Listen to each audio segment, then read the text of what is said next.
আমি মনে করি এটি অনেক আগেই করার কথা ছিল।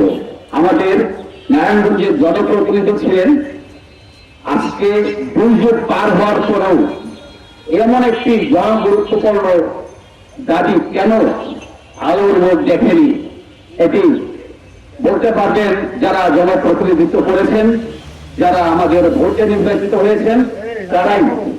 আমরা দুঃখের সঙ্গে জানাতে চাই, এই নারায়ণগঞ্জ ক্রমশ একটি ডাম্পিং শহরে পরিণত হয়েছে। পদ্মা সেতু, মেট্রো রেল এবং এলিভেটেড এক্সপ্রেসওয়ে নির্মাণের গর্বিত অংশীদার বসুন্ধরা সিমেন্ট। আমরা ঘর থেকে বের হলে শত শত হাজার হাজার কর্মঘণ্টা আমাদের ইতিমধ্যে চলে গিয়েছে, বিফলে গেছে। আমাদের এই কর্মঘণ্টার কি কোনো মূল্য নেই? আমি একজন সাধারণ নাগরিক হিসাবে আমি এই মুহূর্তে মনে করি রাষ্ট্রযন্ত্র চোখ বন্ধ করে রেখেছে।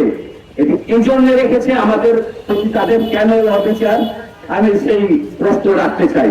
এবং এই প্রশ্ন রেখেই দ্রুত এই এমআরটি প্রকল্পে নারায়ণগঞ্জকে অন্তর্ভুক্তি সহ যত যানজটের সমস্যা, এই হকার সমস্যা এবং এই সমস্যার মধ্যে থেকে আমরা প্রতিদিন একেবারে দুর্ভোগের চরমে পৌঁছে গেছি, এই অবস্থা থেকে পরিত্রাণ চাই। এই দাবি জানিয়ে আমার বক্তব্য শেষ করছি। ধন্যবাদ সবাইকে।